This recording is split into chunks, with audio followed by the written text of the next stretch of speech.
Pemkab Purwakarta mengeluarkan kebijakan agar Bawaslu mengosongkan bangunan yang selama ini dijadikan kantor di Jalan R.E. Marta Dinata. Pihak Pemkab beralasan, bangunan itu akan segera direnovasi dan akan digunakan untuk kantor dinas. Atas kebijakan Pemkab tersebut, Bawaslu akhirnya pindah kantor dengan cara mengontrak di Jalan Dr. Kusuma Atmaja. Ketua Badan Pengawas Pemilu atau Bawaslu Purwakarta Ujang Abidin Rabu 4 Agustus mengaku kecewa atas keputusan Pemkab yang meminta lembaga negara ini pindah kantor. Menurut Ujang, kebijakan tersebut dinilai sangat tergesa-gesa dan mendadak. Akibatnya, pihaknya tak mempunyai waktu banyak untuk pindah kantor, karena sudah menjadi keputusan kantor untuk dikosongkan. Perintah pengosongan melalui Dinas Tata Ruang dan Pemukiman di Starkim. Akhirnya Bawaslu pindah ke tempat kontrakan di Jalan Dr. Kusuma Atmaja. Bangunan yang selama ini dijadikan kantor Bawaslu adalah bangunan milik Pemkab. Tempat tersebut dipinjam pakaikan kepada Bawaslu sejak 2019 lalu. Diakui Ujang bahwa selama ini komunikasi antara Bawaslu dengan Pemkab Purwakarta kurang baik. Dedi Suryadi, Cipta TV. Pemirsa, terkait dengan warta tadi, kami sudah terhubung dan seperti apa kronologi hingga akhirnya Bawaslu harus pindah. Saya sudah tersambung dengan Ketua Bawaslu Bapak Ujang Abidin dan di tempat terpisah saya sudah tersambung pula dengan Bapak Agus Yasin, mantan anggota DPRD Purwakarta. Dan tadi saya juga sudah mencoba menghubungi pihak dari Dinas Tata Ruang dan Pemukiman, namun hingga saat ini masih belum terhubung. Baik, pemirsa, selamat malam Pak Ujang Abidin.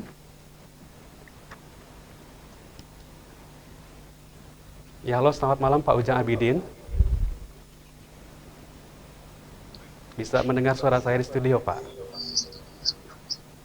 Ya, halo, selamat malam. Ya, selamat malam ya Pak ya. Dan di ujung sambungan telepon juga ada Pak Agus Yasin. Selamat malam Pak Agus Yasin. Bisa mendengar suara saya di studio, Pak?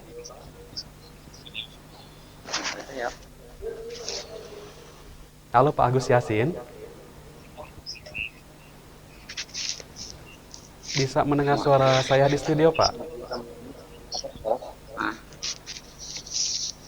Oh, sip lah, baiklah. Baik, kalau untuk Pak Ujang bisa mendengar suara saya, Pak Ujang?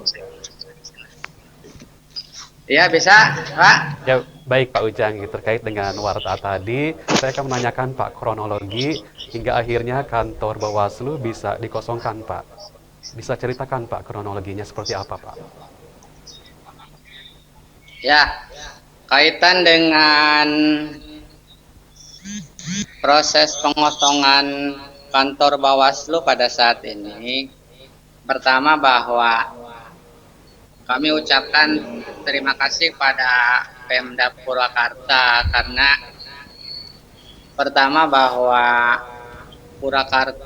Bawaslu Purwakarta telah diberikan izin dulu di kantor bekas Bapenda, yaitu di Jalan R.E. Marta Dinata untuk izin pakai tempat di kantor, sehingga selama 1 tahun kami melakukan MOU dengan Pemda Purwakarta untuk izin tempat atau pinjam pakai di gedung bekas Bapenda di Jalan Tengah atau Jalan R.E. Marta Dinata.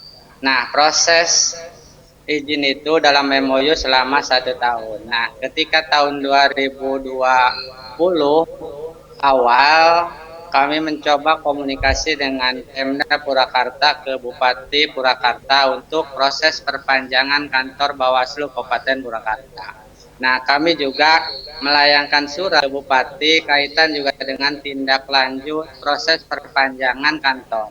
Sementara karena kondisi saat itu sedang COVID, maka tidak ada jawaban untuk kami melakukan proses audiensi, sehingga tatap muka secara langsung dengan Bupati tidak bisa karena kondisi sedang COVID katanya. Nah, oleh karena itu kami juga tidak mempersoalkan itu.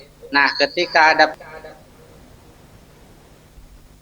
dengan Ambu, kata beliau bahwa kantor itu akan digunakan oleh Diskominfo dan rencana proses pembangunan itu tahun 2020, sehingga ketika tahun 2020 kemarin kami komunikasi dan hal itulah yang kemudian kami juga harus mempersiapkan diri. Apakah kemudian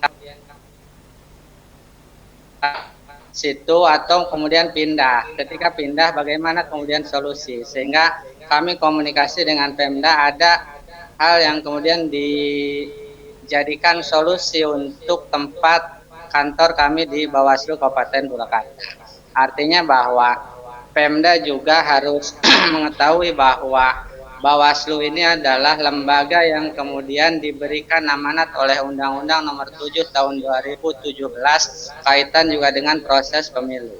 Tapi Bawaslu Kabupaten ini adalah lembaga yang permanen. Lembaga yang permanen ya Pak Masih ya? ada. Iya, artinya bahwa kami tetap dilindungi oleh undang-undang dan progres kerja kami juga. Karena saat ini tidak ada tahapan pemilu atau tahapan pilkada, maka kerja-kerja kami salah satunya adalah proses pengawasan daftar pemilih berkelanjutan yang diselenggarakan oleh KPU selama 1 bulan sekali. Update informasi kaitan daftar pemilih berkelanjutan pasca pemilu itu pun juga harus tetap diakses oleh publik, sehingga mereka mengetahui apakah mereka masuk misalkan ke daftar pemilih atau tidak. Sehingga pas nanti 2024 ini juga betul-betul matang proses persiapan penyelenggaraan pemilu ini. Barangkali seperti itu. Baik, di sambungan telepon juga sudah terhubung dengan Pak Agus Yasin. Ya, selamat malam Pak Agus Yasin. Pak Agus Yasin bisa mendengar suara saya di studio, Pak?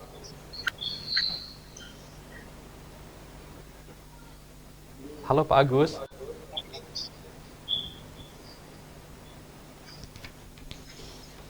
Ya, mungkin masih ada kendala dengan Pak Agus Yasin ya. Baik, saya langsung ke Pak Ujang Abidin lagi. Nah, sejak kapan Pak pemberitahuan dari Pemkab untuk pengosongan kantor ini, Pak? Untuk pengosongan kantor itu malam tanggal 11 Juni 2021. Nah, untuk pembangunan sekitar awal Juli. Artinya bahwa sebelum bulan Juli kami harus mengosongkan tempat atau misalkan kantor Bawaslu. Nah, ini menjadi persoalan adalah kami tidak mengalokasikan proses anggaran di tahun 2021 untuk sewa kantor. Sehingga yang menjadi persoalan itu, sehingga kami ingin ada solusi dari Pemda Purwakarta bagaimana kemudian ketika kami mengosongkan kantor yang itu juga betul milik Pemda, tapi ada solusi alternatif yang kemudian diberikan oleh Pemda di mana posisinya ketika misalkan kami harus mengosongkan dan harus pindah. Nah, karena di satu sisi kami juga tidak ada alokasi anggaran di tahun 2021 karena belum mengalokasikan, belum merencanakan karena ketidakjelasan informasi dari awal.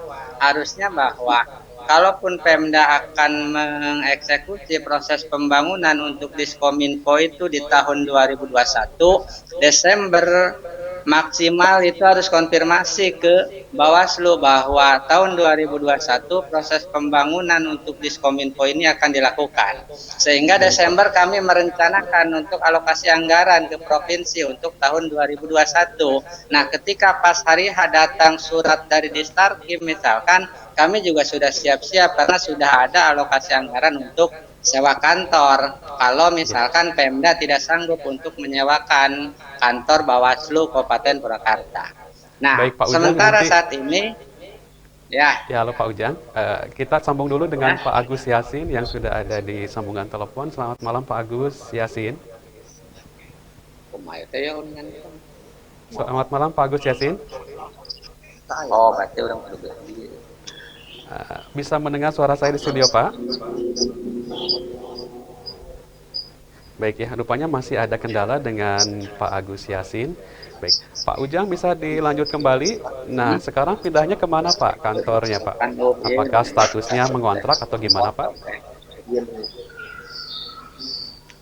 Iya, gimana Pak? Ya, baik Pak Ujang, untuk statusnya sekarang dan kantornya pindah kemana Pak? Mengontrak atau gimana Pak? Untuk saat ini kita sudah pindah ke Jalan Kusuma Atmaja nomor 65. Artinya 65. sejak minggu kemarin kita juga sudah pindah karena proses pembangunan di sana juga sudah mulai berjalan. Karena kalau Statusnya, kami Pak, bertahan kontrak atau memang milik pribadi, Pak? di provinsi dan proses pengajuan karena kita komunikasi dengan provinsi, solusinya ya kita mengajukan dalam proses perubahan anggaran dan di-ACC oleh provinsi untuk sewa kantor. Ya, berapa jumlah anggarannya, Pak? Kalau boleh saya tahu, Pak. Kalau untuk anggaran ini sama, se-Jawa Barat sekitar 90, rata-rata maksimal itu seperti itu. 90 apa, Pak? 90 juta 1 tahun. Alokasi 90 anggaran juta. itu Alokasi anggaran. semua se-provinsi. Ya. Baik, Pak. Nah, mengutip dari sejumlah media massa, konon pihak Bawaslu kecewa ya, Pak, dengan kebijakan Pemkab yang meminta Bawaslu mengosongkan kantor. Nah, bisa diceritakan, Pak, seperti apa persisnya, Pak? Ya, kaitan dengan proses kekecewaan kami di Bawaslu bahwa pertama bahwa kami sama-sama lembaga negara yang dinaungi oleh payung hukum undang-undang yang walaupun juga sentralistik, kami ke pusat secara garis koordinasi dan tanggung jawab, tapi ada pola komunikasi dan koordinasi yang baik dengan Pemda. Dan Pemda juga wajib memfasilitasi kami sebagai bagian dari lembaga negara dan difasilitasi oleh pemerintah daerah. Artinya bahwa pola komunikasi ini juga harus dibangun dengan baik. Kalau misalkan Pemda Purwakarta tidak punya alokasi anggaran untuk memberikan anggaran sewa kantor ke Bawaslu, setidaknya ada pola komunikasi yang baik ya, yang dibangun oleh Pemda Purwakarta kepada Bawaslu. Bukan saja Bawaslu, tapi juga penyelenggara yang lain. Dalam hal ini adalah KPU Kabupaten Purwakarta. Artinya pola komunikasi ini juga harus betul-betul dimaksimalkan oleh Pemda. Bukan saja pas tahapan, tapi juga setelah atau pasca tahapan pun juga tetap komunikasi juga harus tetap baik. Harus tetap ya. Baik, Pak, kantor sebelumnya Bawaslu sekarang dijadikan kantor apa, Pak? Untuk Bawaslu, saya kurang tahu dah. Untuk yang saat ini saya tempatin. Yang sebelumnya, Pak? Yang sebelumnya itu kan itu kantor Rencana Bapenda. menjadikan kantor apa, Pak? Bapenda. Rencananya, Pak? Oh ya, yang dibangun sekarang itu untuk kantor Diskominfo. Diskominfo ya. Baik, Pak. Apakah Ya. sekarang untuk kantor Bawaslu yang baru ini Bapak sudah nyaman, Pak, keberadaannya, Pak? Kalau dari segi kenyamanan, saya pikir sudah nyaman karena beberapa ruangan juga ruang pimpinan, staf dan juga ruang sidang juga sudah tersedia dan paling tempat parkir yang tidak terlalu lebar itu saja paling. Tapi untuk strategi saya pikir juga strategis. Untuk sampai saat ini sudah ada win-win solution-nya, Pak, dalam pengosongan kantor itu, Pak? Kalau hal itu kan ini bukan kaitan dengan sengketa dengan Pemda ya, tapi setidaknya bahwa ini adalah pola komunikasi yang harusnya dibangun baik itu penyelenggara negara, penyelenggara pemilu, saat ini Bawaslu dan juga KPU, serta dengan pemerintah daerah. Kedepannya juga pola komunikasi ini juga tetap harus dimaksimalkan dan diinstankan karena nanti di tahun 2024 tahapannya juga sudah mulai sekitar bulan Maret 2022. Artinya bahwa banyak hal yang kemudian harus kita diskusikan, banyak hal yang kemudian harus kita komunikasikan, terutama pemerintah daerah kaitan juga dengan proses alokasi anggaran untuk persiapan pemilu tahun 2024 dan juga pilkada 2024. Nah, kalau kemudian pola komunikasi saat ini tidak dibangun dengan baik, saya pikir juga nanti akan menjadi kendala tersendiri. Mungkin agenda saat ini yang sedang digarap apa, Pak, oleh Bawaslu, Pak? Yang digarap Bawaslu Karena kemarin kita koordinasi juga dengan KPU dan juga dengan proses alokasi anggaran persiapan tahun 2024 untuk pemilu maupun pilkada di tahun 2024. Dan ada kesepakatan dengan KPU ketika rapat koordinasi kemarin untuk komunikasi dengan Pemda, kemudian juga dengan DPRD selaku legislatif. Sehingga bagaimana kemudian kita pemerintah daerah juga menyiapkan alokasi anggaran untuk persiapan tahun 2024. Tahapan-tahapannya juga saya pikir juga nanti 2022 akan segera dimulai sekitar bulan Maret. Ya, untuk saat ini bangunannya sudah 100% Pak di tempat ini Pak. Untuk bangunan saat ini sudah 100%, paling ada hal-hal yang kemudian juga sedikit diperbaharui sehingga kesiapan dari masing-masing divisi. Baik Pak. Terima kasih Pak Ujang Abidin dan mohon maaf buat Pak Agus Yasin yang tadi sempat kami coba menghubungi.